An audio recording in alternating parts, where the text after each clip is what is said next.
देखिए, जो आधिकारिक डेटा है और हिंदू संगठनों से भी हमने जो बात की है, 6 हिंदुओं की हत्या हुई है, जिसमें 3 अवामी लीग के नेता थे, यानी शेख हसीना के पार्टी के नेता थे, और 3 और लोगों की मौत हुई है।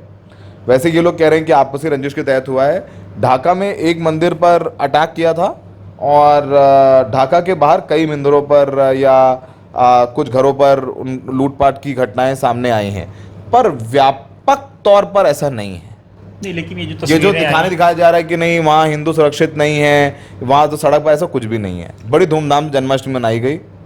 हम इस्कॉन मंदिर गए थे, कहीं कोई तकलीफ नहीं, कहीं कोई, खुले तौर पर वहाँ 1,70,00,000 से ज़्यादा हिंदू हैं, जो कि लेकिन ये जो दिखाया गया कि मतलब मंदिरों के बाहर मुस्लिम बच्चे या बाकी लोग जो सच है। चैन बना के खड़े सच- हुए हैं, सच- सच है। उसको प्रोटेक्ट कर रहे हैं। सच है, बिल्कुल सच है, बिल्कुल सच है। और अभी भी हर मंदिर पे पुलिस की एक कंपनी है, छात्र ड्यूटी दे रहे हैं, रख रहे हैं, और वो शायद वो भरोसा ही है। यही वजह है कि बांग्लादेश में हालात सामान्य नज़र आते हैं, लेकिन हो सकता है कुछ लोगों को, मीडिया के लोगों को, या खासकर भारत के मीडिया में कुछ चैनल्स को सूट करता हो कि उनको हिंदू मुसलमान करते रहने देना चाहिए। यही वजह है कि बांग्लादेश में बहुत नाराज़गी है इंडियन न्यूज़ चैनल से, क्योंकि बहुत फेक न्यूज़ है जो वो हमें दिखाने लग गए कि आप ये कर रहे हैं, वो कर रहे हैं। मैं गया वहाँ पर, मुझे किसी ने मुझे पहले बताया कि नहीं वहाँ मत जाना, यूनिवर्सिटी मत जाना, अपनी आइडेंटिटी मत जाहिर करना, पर हमने बिल्कुल अपनी आइडेंटिटी भी जाहिर की, बताया कि मैं इंडिया से हूँ, छात्रों के बीच गए, कोई प्रॉब्लम नहीं है। वहाँ मुझे हमें 1.1% भी कहीं कोई डर नहीं लगा, ना ही किसी ने हमें डराया। हम जमात के लोगों से मिले, हम छात्रों से मिले, जो छात्र फेस थे इस पूरे आंदोलन का, उनसे इंटरव्यूज़ किए, आम लोगों से बात की। कहीं कोई डर या कहीं कोई 1 मिनट को भी नहीं लगा कि मैं यहाँ पर सुरक्षित महसूस नहीं कर रहे हैं। एक किसी भी लोकतंत्र की सबसे बड़ी परीक्षा होती है, वो बड़ी परीक्षा होती है कि उस देश के माइनॉरिटी, अल्पसंख्यक कितने सुरक्षित हैं। जैसे यहाँ पर मुसलमान हैं, वहाँ वैसे वहाँ हिंदू हैं, किसी को नहीं लगता उसे इंडिया आना है। कोई ऐसा फील, हमने पूछा, लोगों ने बता दिया क्यों आए हम इंडिया, बांग्लादेश मेरी माँ है, ये मिट्टी मेरी माँ है। वो आपको यहाँ के जाहिल सोशल मीडिया और IT सेल के लोगों को लगता होगा कि वहाँ के जो हिंदू हैं वो, हाँ, उनकी भारत के साथ एक अच्छे संबंध, उनके परिवार के लोग यहाँ रहते हैं, भारत से उनके दिल में बहुत अच्छे और पॉजिटिव जज्बात हो सकते हैं, पर वो भारत आना चाहते हैं तो वो बिल्कुल गलत है। उनके धंधे हैं, उनके लोग हैं, उनके मंदिर हैं, और वो वहाँ पर, इसको मतलब CA का बहुत ज़्यादा इम्पैक्ट होने वाला नहीं है, मुझे नहीं लगता है। और CA कैसे क्यों, मतलब तो 2014 के पहले की से पहले आए अल्पसंख्यक है ना, वो तो, ये तो अभी 2024 की बात है। मतलब वो स्थिति ही नहीं है। ये तो सवाल ही, मतलब जो ये कि हिंदुओं को मारा काटा जा रहा है, तो कुछ है ही नहीं, सच्ची नहीं है बिल्कुल भी। बांग्लादेश के बारे में जो आपने धारणा बना ली है सोशल मीडिया और बाकी TV चैनल्स देख करके, उस धारणा को तोड़ दीजिए, क्योंकि ऐसा कुछ है नहीं। आपके काम धंधे हैं, आप बिज़नेस कर रहे हैं या आप करना चाहते हैं, आप करिए। फ़्लाइट्स जा रही हैं, आ रही हैं, जो स्टूडेंट्स भारत के वहाँ से भाग आए थे वो वापस चले गए पढ़ने के लिए। जब आपके पास ताकत आती है तो बड़ी जिम्मेदारी भी आती है। बड़े कई जजेस को जेल भेजा गया, क्रिकेटर शाकिब अल हसन के ऊपर हत्या का मुकदमा दर्ज कर दिया गया। मतलब अवामी लीग का कोई बड़ा नेता जो नहीं छोड़ा गया। हमें ऐसे लोग कैमरे में, उन्होंने कहा कि भाई वो हम वोट डालने गए तो पता चला कि हमारा वोट ऑलरेडी डल चुका था। तो लोगों को लगा कि भाई लोकतांत्रिक देश में हम सरकार भी नहीं बदल पा रहे हैं, जबकि हमारा वो अधिकार है। तो उस नाराज़गी की वजह से शेख हसीना को इतना ज़्यादा उनके खिलाफ गुस्सा हो गया कि अगर वो आधे घंटे और रुक जाती तो शायद उनकी जान पर बनाती। और उसके बाद जो हुआ, पहली बात तो कि आंदोलन छात्रों का था, ये जमात का और या फिर BNP का तो था नहीं। इनके बस की होती तो पहले ही प्रदर्शन करके हटवा लेते। तो इनके बस की तो 0 credit to Jamaat and 0 credit to BNP। तो जमात तो चाहता है, वो दिखाना चाहता है कि हम बहुत अच्छे हैं, हम और हो भी सकते हैं। मतलब ये तो इतिहास तय करेगा, आगे आने वाले समय पर तय होगा। तो BNP के साथ मिलकर जमात पहले भी चुनाव लड़ चुका है, और उनके कई सांसद भी होते तो उन्होंने BNP को समर्थन भी किया है।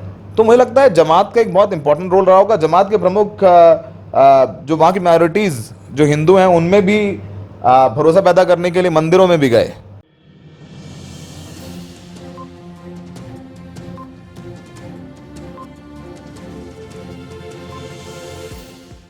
से दूर, खबरों से भरपूर। आप देख रहे हैं वतन समाचार। मैं हूं मोहम्मद अहमद। हमारे साथ बातचीत करने के लिए आज सौरभ शुक्ला मौजूद हैं।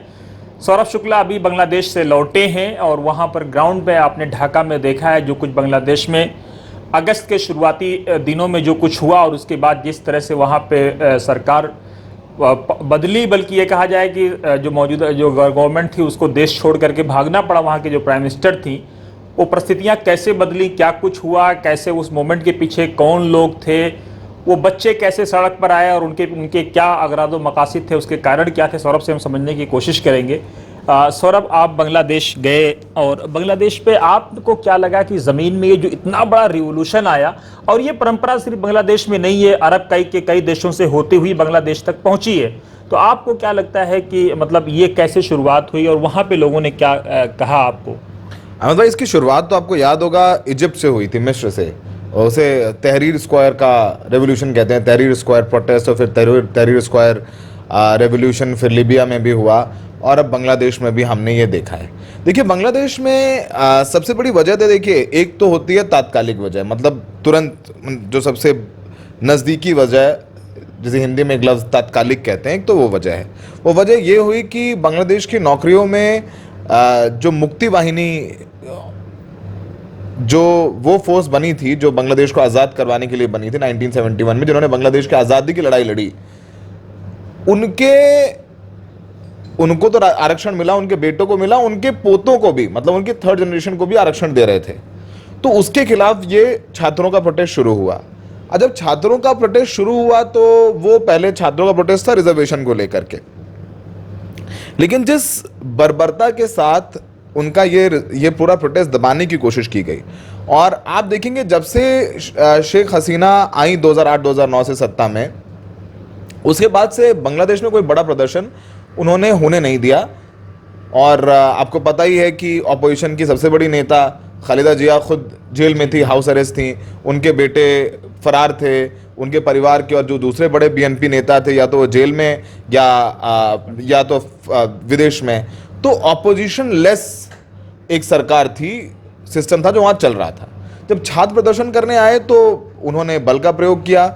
उस पूरे प्रोटेस्ट में जो ऑफिशियल डेटा है उसमें 200 से ज़्यादा छात्रों की मौत हुई। उनको पॉइंट ब्लैंक गोली मारी पुलिस ने, और वो वीडियोस अवेलेबल हैं, हम नहीं दिखाए उनको क्योंकि वो बहुत सेंसिटिव हैं। एक मतलब गोली चलाने में एक 4 साल की बच्ची जो जा रही थी अपने वालिद के साथ गुजर रही थी, उसको गोली लगी, वो मर गई। कई छोटे बच्चे थे 18 साल के, 20 साल के, 21 साल के, 22 साल के, जिनको गोली मारी गई और उनकी ऑन द स्पॉट मौत हो गई। तो धीरे धीरे जो आंदोलन रिजर्वेशन खत्म करने को लेकर के था, जो आदेश लेकर के आए, वो पूरा जो आंदोलन था वो शेख हसीना को हटाने के ऊपर आ गया।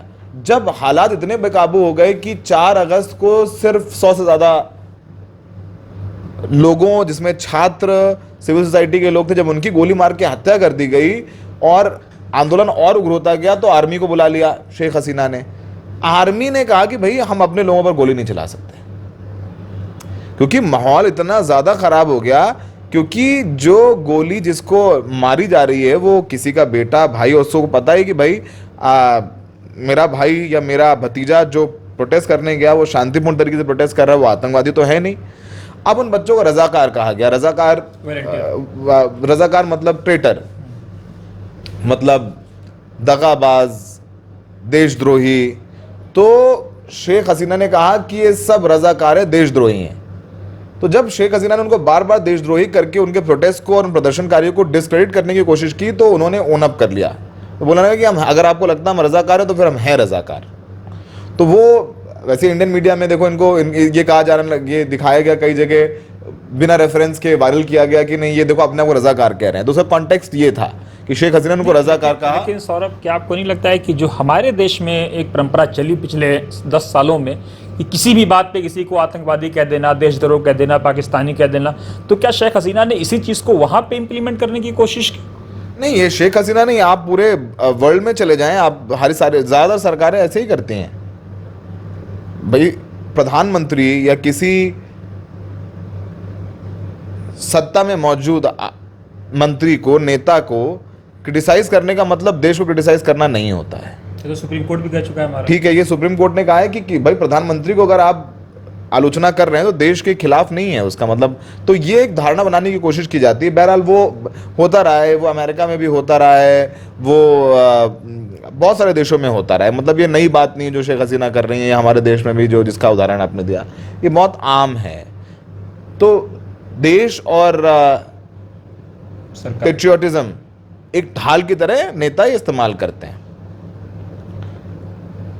शायद इंदिरा गांधी ने भी इमरजेंसी में किया, उन्होंने कहा कि मैं संविधान की रक्षा करना चाहती हूं। तो बहरहाल इस पर बहुत एक इंटेलेक्चुअल बातें शुरू हो जाएंगी।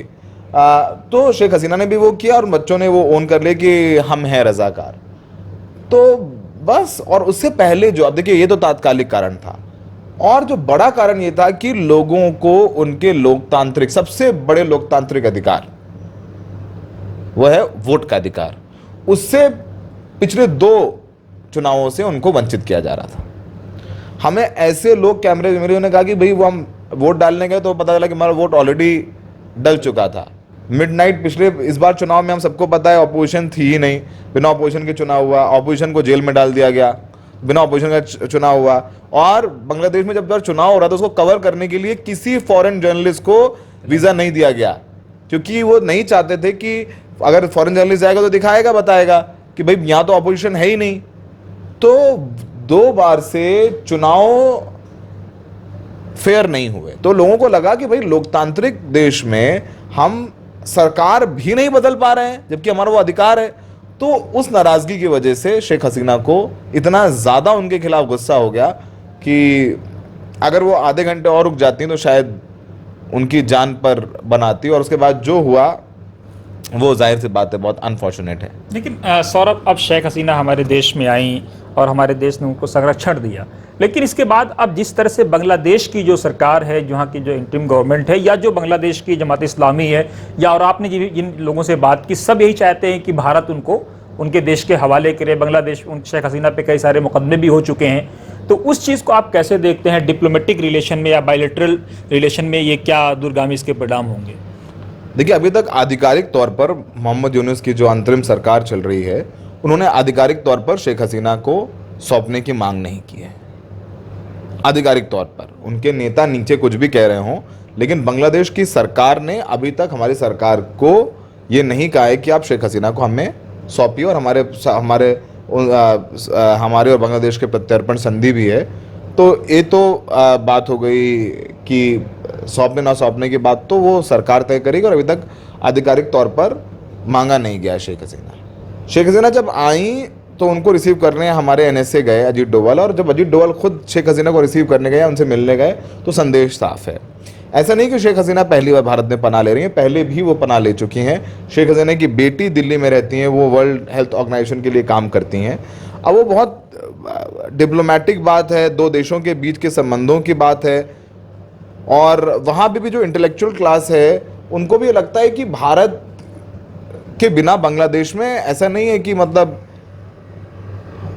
दोनों की ज़रूरतें हैं अपनी। हमारे बहुत इंटेंस कल्चरल रिश्ते हैं, हमारे बहुत व्यावसायिक रिश्ते हैं, और बांग्लादेश से हर महीने मेडिकल टूरिज्म के लिए हज़ारों लोग यहाँ पर आते हैं। तो दोनों देश आत्मनिर्भर हैं, एक दूसरे पर आत्मनिर्भर नहीं, एक दूसरे पर निर्भरता है। तो मुझे लगता नहीं कि बहुत कुछ ज़्यादा क्या होता है, गुस्सा होता है, धीरे धीरे चीज़ें सही होती हैं, लोग समझते हैं। और बांग्लादेश में भी लोग हमारे देश की तरह ही हैं, हम सब इंडियन सब कॉन्टिनेंट के लोग एक तरीके से ही सोचते हैं। तो मिडिल क्लास के लोग हैं, सब अपने काम में लौट गए हैं, सबको पता है कि जब 25-30 हज़ार रुपये महीना कमाएंगे तभी तो घर चलाएंगे। तो वो वही ज़रूरतें जो हमारी हैं, वही ज़रूरतें वहाँ बांग्लादेश में रहने वाले लोगों की भी हैं। तो रही बात शेख हसीना के सौंपने ना सौंपने की, तो भारत सरकार तय करेगी, और अभी तक आधिकारिक तौर पर बांग्लादेश की सरकार ने शेख हसीना को मांगा नहीं है। और देखिए, एक बात ये भी है कि शेख हसीना जब आई भारत तो बाकायदा all party meet leader of opposition Rahul Gandhi को भी बताया गया, और विपक्ष ने भी शेख हसीना को भारत के इस फैसले का कि उनको यहाँ पनाह दी जाए उसका विरोध नहीं किया है। भारत पहले भी अक्सर ये करता रहा है, हमने दलाई लामा को भी संरक्षण दिया, पनाह दी। तो अब देखना होगा आगे क्या रिश्ते होते हैं। जाहिर सी बात है, हमारे जो वहाँ पर ऑफिसर्स हैं, जो हमारे देश की सरकार है वो ऑलरेडी, जो मौजूदा सरकार है उनसे बातचीत कर रही हैं, हमें पता चला है। और ऑलरेडी बीएनपी के नेताओं से, जमात के लोगों से ऑलरेडी हमारी सरकार के लोग नुमाइंदे हैं और बातचीत कर रहे हैं। तो मुझे लगता है कि सौरभ, कल द हिंदू में मैं एक रिपोर्ट पढ़ रहा था, जमात इस्लामी की जो वहाँ के चीफ हैं, उन्होंने कहा है कि पिछले 16 सालों में हमारे रिश्ते बहुत अच्छे भारत के साथ नहीं रहे, लेकिन हम चाहेंगे कि बायलैटरल रिलेशन को अच्छा किया जाए। और जमात इस्लामी का वहाँ पे क्या प्रभाव है, क्योंकि वो भी चाह रहे हैं कि जो गवर्नमेंट बनी है उसके बाद एक फ्रेश इलेक्शन हो, नई सरकार आए, नए लोग आए, संभालें उसको, और वो खुद भी उसमें हिस्सा लेने के लिए तत्पर हैं जमात इस्लामी के लोग। मैं एक बहुत अच्छी बात अहमद भाई आपसे कहना चाहता हूँ, क्योंकि वहाँ आप जब जाते हैं, और हमारी तो 500-600 लोगों से मुलाकात हुई है, बात हुई है। पहली बात तो कि आंदोलन छात्रों का था, ये जमात का और या फिर बीएनपी का तो था नहीं। इनके बस की होती तो पहले ही प्रदर्शन करके हटवा लेते, तो इनके बस की तो जीरो क्रेडिट तो Jamaat and zero credit to BNP. ये ज़रूर पीछे से, छात्रों के पीछे तो उनको समर्थन दे के इनके लोग, इनके काडर काम कर रहे थे। जमात के लोग भी थे उसमें और बीएनपी के लोग भी थे उसमें, उनके सिंपैथाइज़र थे वहाँ पे। लेकिन अब मेरी चिंता इस बात को लेकर के, और ये मेरी चिंता नहीं है, वहाँ के बड़े छात्र नेता हैं या जो पत्रकार हैं बड़े, उनकी भी चिंता है कि इस मौके का फ़ायदा उठा करके फिर से वो दो पार्टी ना हो जाए कि भाई शेख हसीना गई तो खालिदा जी आ गई, खालिदा जी गई तो शेख हसीना आ गई। वहाँ पे एक जातीय पार्टी भी है। तो जमात तो चाहता है, वो दिखाना चाहता है कि हम बहुत अच्छे हैं, हम और हो भी सकते हैं, मतलब ये तो इतिहास तय करेगा, आगे आने वाले समय पर तय होगा। तो बीएनपी के साथ मिलकर जमात पहले भी चुनाव लड़ चुका है और उनके कई सांसद भी होते, तो उन्होंने बीएनपी को समर्थन भी किया है। बीएनपी मतलब खालिदा जिया की पार्टी, अपने दर्शकों के लिए बता दें। तो ये एक चिंता है, क्योंकि अभी जो अंतरिम सरकार चल रही है उसमें 5 छात्र नेता हिस्सा हैं उस, तो छात्रों को बहुत प्रतिनिधित्व दिया है मोहम्मद यूनिस साहब ने। और वहाँ के छात्रों को लगता है कि जो अगली सरकार हो थोड़ा इंक्लूसिव हो, और ये ना हो कि फिर एक बार बने तो फिर वापस से वो लोकशाही को किनारे धकेल दें। तो मुझे लगता है जमात का एक बहुत इंपॉर्टेंट रोल रहा होगा। जमात के प्रमुख जो वहाँ की माइनॉरिटीज़ जो हिंदू हैं उनमें भी भरोसा पैदा करने के लिए मंदिरों में भी गए, जमात के चीफ गए। तो जमात अपने आप को एक लिबरल सेक्युलर तरीके से पेश कर रही है, पर आगे देखना होगा कि क्या रहता है नहीं रहता है। लेकिन एक न्यूट्रल, एक सेक्युलर, लोकतांत्रिक, ये इन तमाम लफ्ज़ों को परिभाषित करते हुए जमात का अभी तक का अप्रोच रहा है। अब जो पीछे लोग हैं वो उनका कुछ और सोचना है, समझना है। लेकिन सिस्टम में एक बात की और इस बात की चिंता है कि भले ही ये कहा जा रहा हो कि नहीं हम बदले की भावना से कार्रवाई नहीं करेंगे, लेकिन जब आपके पास ताकत आती है तो बड़ी जिम्मेदारी भी आती है। बड़े कई जजेस को जेल भेजा गया, क्रिकेटर शाकिब अल हसन के ऊपर हत्या का मुकदमा दर्ज कर दिया गया, मतलब आवामी लीग का कोई बड़ा नेता जो नहीं छोड़ा गया। तो मैं पढ़ रहा था आर्टिकल, वहाँ पर जो एक ह्यूमन राइट एक्टिविस्ट है, बता रहा हूँ, ह्यूमन राइट एक्टिविस्ट है, उन्होंने उनका एक बहुत फैंटास्टिक पीस था जो लड़ती रही शेख हसीना से। वो बोल रही थी कि जिस तरीके से अवामी लीग के नेताओं को गिरफ्तार किया जा रहा है, कुछ हत्याएं भी की जा रही हैं, ये लगता है कि फिर वापस से वही चक्र शुरू हो गया। तो वो बहुत सारे लोगों की चिंता है वहाँ पे भी। क्या आपको क्या लगता है आखिर छात्र क्यों, पहले तो आपने जो ये कहा कि जमात इस्लामी के लोग या वहाँ के लोग मंदिरों में गए, हिंदू समाज से बात की, लेकिन ये जो बीच बीच में जो खबरें आई, कभी उसकी रिवर्स होती थी, कभी उस तरह की खबरें आती थी कि मंदिर तोड़े जा रहे हैं, हिंदुओं को मारा जा रहा है, इन घटनाओं को ज़मीन पे आपने कैसे देखा? देखिए, जो आधिकारिक डेटा है और हिंदू संगठनों से भी हमने जो बात की है, 6 हिंदुओं की हत्या हुई है, जिसमें 3 अवामी लीग के नेता थे, यानी शेख हसीना के पार्टी के नेता थे, और 3 और लोगों की मौत हुई है। वैसे ये लोग कह रहे हैं कि आपसी रंजिश के तहत हुआ है। ढाका में एक मंदिर पर अटैक किया था और ढाका के बाहर कई मंदिरों पर या कुछ घरों पर लूटपाट की घटनाएं सामने आई हैं, पर व्यापक तौर पर ऐसा नहीं है। नहीं, लेकिन ये जो दिखाया जा रहा है कि नहीं वहाँ हिंदू सुरक्षित नहीं है, वहाँ तो सड़क पर, ऐसा कुछ भी नहीं है। बड़ी धूमधाम जन्माष्टमी मनाई गई, हम इस्कॉन मंदिर गए थे, कहीं कोई तकलीफ नहीं, कहीं कोई खुले तौर पर।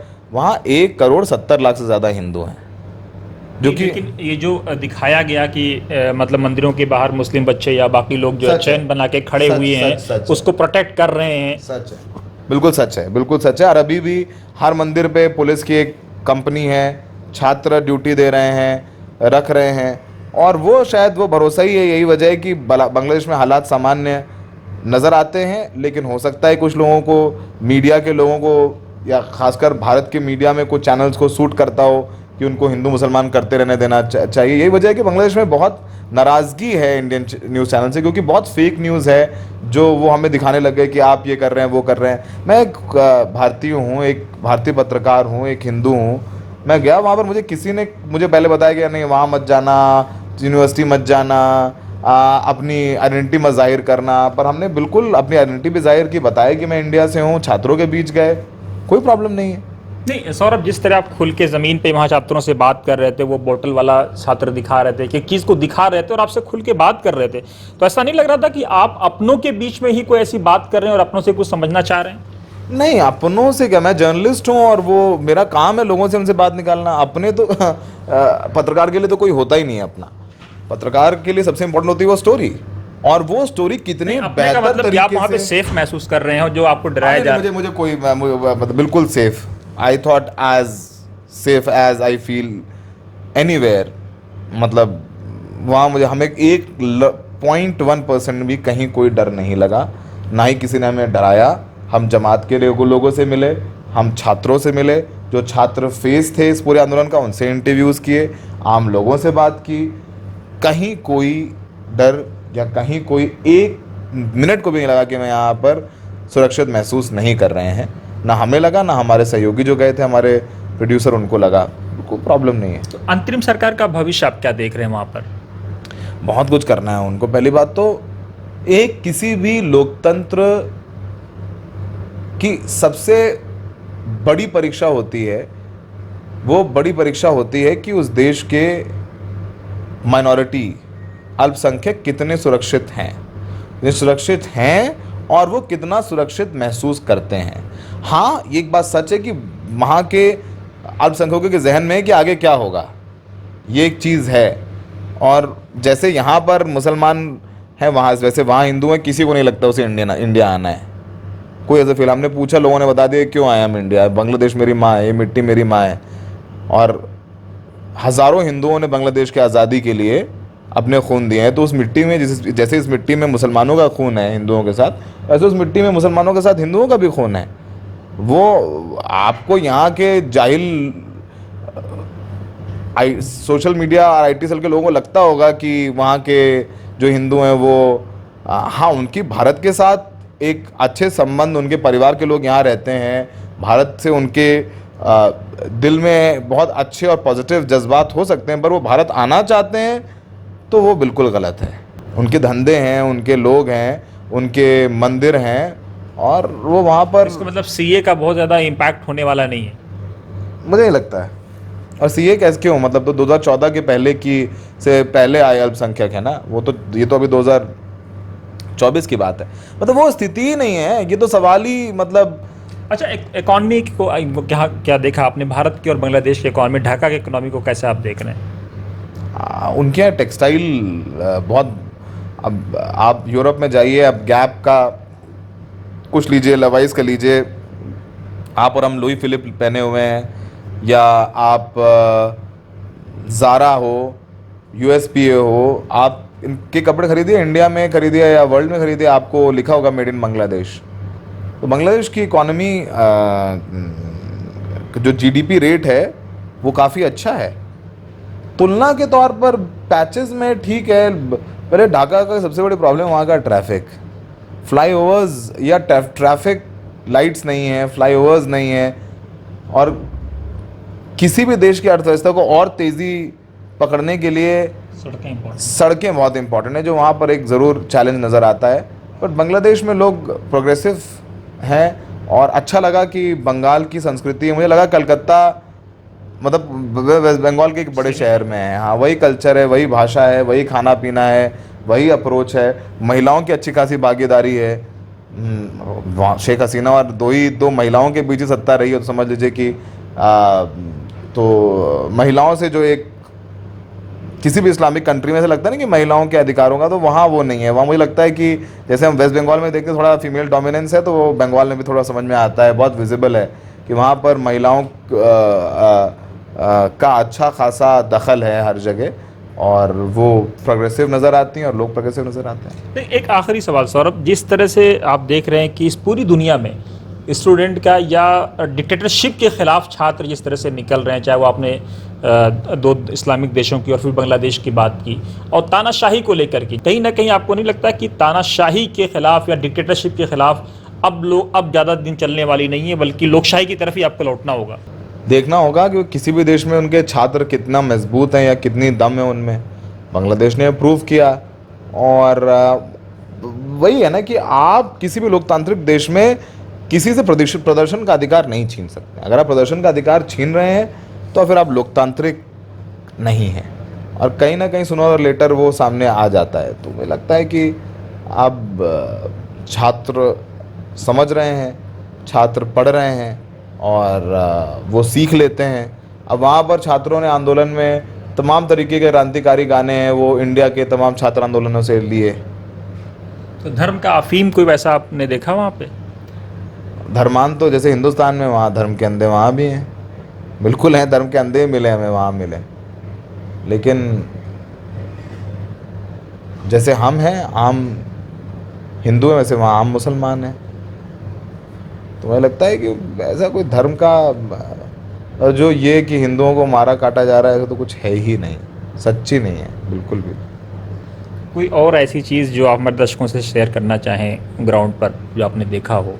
बांग्लादेश के बारे में जो आपने धारणा बना ली है सोशल मीडिया और बाकी टीवी चैनल्स देख करके, उस धारणा को तोड़ दीजिए, क्योंकि ऐसा कुछ है नहीं। आपके काम धंधे हैं, आप बिज़नेस कर रहे हैं या आप करना चाहते हैं आप करिए। फ़्लाइट्स जा रही हैं, आ रही हैं। जो स्टूडेंट्स भारत के वहाँ से भाग आए थे वो वापस चले गए पढ़ने के लिए। तो आपको सिर्फ एक दिशा में सोचने के लिए मजबूर किया जा रहा है, एक बहुत सुनियोजित तरीके से। हर कहानी के दो पहलू होते हैं, वो सिर्फ एक पहलू को बढ़ा चढ़ाकर आपके सामने प्रस्तुत किया जा रहा है। दूसरा पहलू को भी समझिए, हमारी जो ग्राउंड रिपोर्ट्स हैं वो देखिए, और फिर अपनी धारणा बनाइए। बहुत अनबायस तरीके से लोगों के पास गए हैं, उनसे जा के पूछा है, किसी को नहीं पहले से खड़ा किया है। आप देख सकते हैं बिना कट सारी बातचीत मौजूद है, आप देखिए और फिर अपनी धारणा बनाएं। किसी भी देश को डिस्क्रेडिट करने की जो ऐसे ही ब्लैंकेट स्टेटमेंट है वो नहीं देना चाहिए। बहुत शुक्रिया। तो ये थे रेड माइक के को फाउंडर सौरभ शुक्ला साहब, जिन्होंने बांग्लादेश में ग्राउंड पे जो चीज़ें देखी वो हमारे दर्शकों के साथ साझा की हैं। आपको ये रिपोर्ट कैसी लगी कमेंट बॉक्स में ज़रूर अपनी राय दें, और आप देखते रहिए वतन समाचार।